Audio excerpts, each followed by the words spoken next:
from Kim, and she get fucked all night. Hey, how's it going? It's your boy Chiefs Rays Bolts here. The Chiefs, they defeat the San Francisco 49ers by a final score of 44-23. Let me repeat myself. The Chiefs beat the number one defense in the NFL, the San Francisco 49ers, by a final score of 44-23. Let's get into this one. This is the first time these two teams have played each other since Super Bowl 54 in 2020. So to start the game, the 49ers get the ball first because the Chiefs won the coin toss, obviously. And their first drive would result in 10 plays and a 30-yard field goal from Gold. And it's 3-0 Niners. The Chiefs get the ball, Mahomes gets the ball. And on the third play of the drive, Mahomes throws an interception. It's intended for Sky Moore, and it's picked off. And the Niners then go downfield in 4 plays. They only have to go 34 yards. They get the touchdown. So already really early into the game, not even 10 minutes have gone by on the clock, and the Chiefs find themselves down 10-0. Haven't we heard this story before? Chiefs down by 10 against the 49ers. The Chiefs get the ball right back, and they don't care about the scoreboard because in 9 plays, 73 yards, 4 minutes, 22 seconds, they go downfield and they get a touchdown. It's a short pass to Mecole Hardman for the touchdown. The Niners get the ball back and they run a 10-play, 46-yard drive. Nearly 5 minutes wasted off the clock. It goes into the second quarter and it would result in a Gold field goal. 50 yards. 50-yard field goal made here from Gold. And the Niners are up 13-7. One possession game. The Chiefs don't waste time. 5 minutes off the clock. 10 plays, 90-yard drive. It's a 90-yard drive. And Mecole Hardman with a 25-yard rushing touchdown for the Chiefs. Mecole Hardman, what the hell? That's 2 today from the Jet. The Niners get the ball back, and in 8 plays, they wouldn't go anywhere. They have to punt. But oh no, what happens? For the second week in a row, Sky Moore muffs the catch, and it's recovered by the 49ers. Not only does Sky Moore muff this catch, but he signals fair catch at the 8-yard line. And with me, it's like when you have a quarterback like Patrick Mahomes and a punt is within the 10-yard line. If it's inside the 10-yard line, being at the 1-yard line and the 8-yard line or the 10-yard line is no difference from Mahomes at that point. Just let the goddamn ball go and hope for a lucky bounce. Why risk it? Why even risk it? The Chiefs' special teams, the punt returners, they've loved risking it under Mahomes this entire time. Something needs to happen. Something needs to change. Sky Moore here 2 weeks in a row. He's at the 8-yard line, signals fair catch, doesn't even get under the ball, reaches out for it, and it just bounces right off of his hands, and it's recovered by the 49ers. Something has to change. Do you blame the players who are returning the punts? Who are you going to replace them with? You don't really, you don't have any better options, right? This is where I blame Dave Tube and really all of the special teams coaches. It's pathetic how this is a weekly thing for the Chiefs. It's pathetic that you can never feel comfortable with any players on the Chiefs returning punts. You haven't felt comfortable about a Chiefs punt returner since Tyreek Hill in his rookie year. This is just the Chiefs and special teams. This is just who they are on special teams. It's pathetic.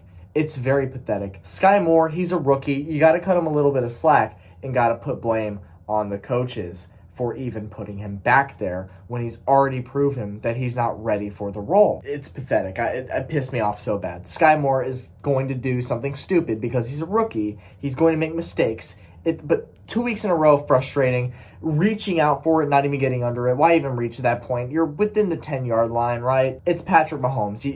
8 yards doesn't make a goddamn difference. It's pathetic. That's 2 weeks in a row now Sky Moore has missed the catch. He muffs it, and the Niners recover. The Chiefs would then be bailed out by a Jimmy Garoppolo interception in the end zone. That's right. So they would get 0 points. They recover the muffed punt from Sky Moore at the 8-yard line. They get no points from it. That's remarkable. The Chiefs get the ball back. Here's what happens. 3rd and 5 at the San Francisco 6-yard line. Mahomes throws a short pass to Juju Smith-Schuster, and he gets the touchdown. Really good play. They get the touchdown. Ref ball then comes into play, and it gets called back. A low block. Now, you can say what you want about this, but these blocks happen all the time. They're only against the rules when it's happening within a certain box, right? And this happened right at the questionable part of that box. So honestly, this is a 50-50 call. And it's, if you're a Chiefs fan like me, you're going to say it's a bad call. And I think it was 50-50. I think it should have just been let go. So the Chiefs get a touchdown wiped off the board from a questionable call, and they would have to settle for the 39-yard field goal. But oh, wait, for the second week in a row, again, an instance where it's happened 2 weeks in a row, Harrison Butker misses a field goal. This is a 39-yarder, and it's wide right. What the hell is wrong with these guys? So that was just a clusterfuck of an ending to the first half. You get Sky Moore muffing the punt. Then Garoppolo, 3 plays later, throws an interception in the end zone just for the Chiefs to get a touchdown wiped off the board from a questionable call, leading to a Harrison Butker missed field goal. So of all that happened to end the half. Nothing. No points from anybody. So we go to the second quarter. I do want to mention real quick that this was Christian McCaffrey's first game as a Niner. And he had only been on the team for 2.5 days, something like that. So he had very little time to adapt to the playbook. Obviously didn't get through the whole playbook because 2 days you can't do anything. But, he got, when you're a running back, there's really not a whole lot of complications, I guess. It's just, where are you running, really? He looked good. It's Christian McCaffrey. He's always going to look good. There's a reason that he's typically taken first overall in fantasy every year. He looked good. And then another thing was the Chiefs gave the nod to Isaiah Pacheco as running back 1 in the game. So you were expecting a big game from Pacheco, but when all was said and done, really you heard his name here and there a little bit more frequently than in past games this season, but really not a whole lot of action from Pacheco by the end of the game. Let's get into this second half here. The Chiefs get the ball, and what would happen was Isaiah Pacheco, speaking up, he receives the kickoff, and he goes all the way to the San Francisco 48-yard line. And then a penalty would be called on San Francisco, unnecessary roughness. That's another 15 yards. The Chiefs are starting their drive at the San Francisco 33. They're starting the drive at the San Francisco 33. So here's what happens. 3 plays. Clyde Edwards-Helaire, 16 yards, rushing touchdown. Chiefs up 21-13. The Niners get the ball back. 11 plays, 52 yards, almost a 6-minute drive, and it would result in a gold 49-yard field goal. So really the Niners, they're failing to capitalize in the red zone. They're failing to put up 6. They're settling for field goals. I feel like this is pretty standard for the Niners offense. It's just their defense is so goddamn good that they can get away most of the time winning with just mostly field goals. Obviously, it's going to be extremely difficult to win a game without scoring a single touchdown. But I feel like the Niners, they score more field goals, a lot more field goals, than they do touchdowns. Could be wrong. I don't really follow them. But to me, it just seems like that's been the story of them for the past couple of years.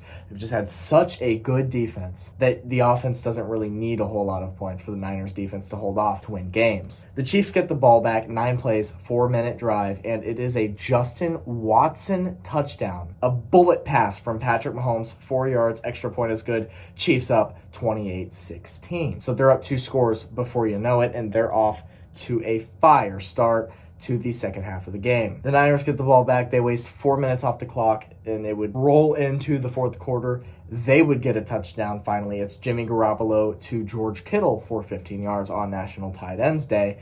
And the Niners are now in a 1-score game. It's 28-23. Chiefs get the ball back. They don't give a shit. They score another touchdown. 3 minutes, 33 seconds. Only 6 plays. They go 80 yards. They go 80 yards in only 6 plays. It's really not that big of a deal for Patrick Mahomes at this point. They do all of that, and Mecole Hardman gets his 3rd touchdown of the day. It is opposite day because Mecole Hardman is scoring touchdowns. When the hell does that ever happen? Never. Mecole Hardman, man. He's the Jet. Been one of my least favorite Chiefs players of all time the last couple of seasons. But I gotta give credit where credit is due. He had a good game today. He didn't fumble, which was a shocker. He didn't muff a punt, which was a shocker, but that's because Sky Moore was doing that job for him. And most importantly, he didn't really look too loose. This is the thing with Mecole Hardman, I've said it before. What will happen is early off in the game, when he gets his first couple of carries, he looks good with the ball. He holds on to it tightly. He makes smart runs. He looks like an NFL running back should. But then he gets too confident and then plays looser, and that results in more careless ball carrying that usually results in fumble opportunities for the opponent, and it's really frustrating because he doesn't learn. He doesn't learn from his mistakes. His football IQ is very low, and it's really frustrating to watch. It's been frustrating to watch. He hasn't really progressed at all since his rookie season. I believe it was 2019. He just has not really progressed at all, and I've been done with Mecole for a long time. But he had a good game today. 3 touchdowns. That's really good for Mecole Hardman. And he becomes the first wide receiver in the Super Bowl era to record 2 rushing touchdowns and 1 receiving touchdown in the same game. That was a really weird stat to look at. Mecole Hardman, a wide receiver. So wide receivers are not really getting a whole lot of handoffs. But here he is. He gets 3 touchdowns on the day. 2 of them rushing. First wide receiver to have 2 rushing touchdowns and a receiving touchdown in the Super Bowl era. That was crazy to me. So, the Chiefs are up 35-23, and the Niners get the ball back. And on the 3rd play of their drive, Jimmy Garoppolo, he does not see Frank Clark coming behind him in the end zone. It's a safety. The Chiefs get a safety. I can't even remember the last time this happened for the Chiefs. It had to have been at least 5 years ago. Somebody please tell me the last time the Chiefs had a safety. For some really big name guys, Chris Jones, Frank Clark, on that D-line, I feel like this should be like a first for Clark or Jones. You know what I mean? So it's really weird. But the Chiefs get a safety, and this was like, wow, really? I can't even remember the last time that happened for us. But that's exactly what happens, and we all know the safety rules. Now they have to punt to us, and we get 2 points. It's 37-23. The Chiefs, with the ball right back, go down and score another touchdown. This was a Juju Smith-Schuster touchdown. It was a 45-yarder, actually. Mahomes just kind of threw it up the middle for a first down, and there was really not a whole lot of defensemen up there, so Juju just ran around everybody. Marquez Valdes-Scantling at the end of the run did this little half-ass block. Apparently it worked somehow, but it worked, and Juju gets the touchdown, and it looked good. Juju looked good. 44-23 Chiefs, and this is just a blowout at this point. The Chiefs just essentially run away with this game in the second half. The Niners get the ball back, and on the 7th play of their drive, Chris Jones would force a sack fumble on Jimmy Garoppolo, recovered by Kansas City. The Chiefs then go 3 and out because they put Chad Henne in. The Chiefs decide, we're going to put Chad Henne in. No point in putting Mahomes back in. So the Chiefs put Chad Henne in, and just as you would expect, it's a 3 and out. The Niners get the ball back, and they run 10 plays in 2 minutes. On that 10th play, which, by the way, they had their backup in. Editor's note, actually the 3rd string quarterback for the 49ers, Brock Purdy. Because let's not forget, Trey Lance was injured this entire drive as well. Purdy, I don't even know who that is. They just benched Garoppolo because they figured the game was over. Just rest him, get this other guy in, get him some reps, get him some experience, whatnot. So they run 10 plays, 67 yards, and on the 10th play, a deep pass down the middle gets intercepted by Juan Thornhill in the end zone for touchback. The Chiefs then just kneel 3 times to end the game, and that's it. This was just domination from the Chiefs when the second half rolled along. I mean, it was closer than it should have been in the first. There were a couple of mistakes by the Chiefs. Obviously, the Sky Moore muffed punt, which led to that whole crazy scenario. Jimmy Garoppolo throwing the interception and Harrison Butker missing the 39-yard field goal. But it was a blowout come the second half. Patrick Mahomes is now 13-9 in his career when he is trailing by 10 or more. That's it. That's the stat. He has a winning record.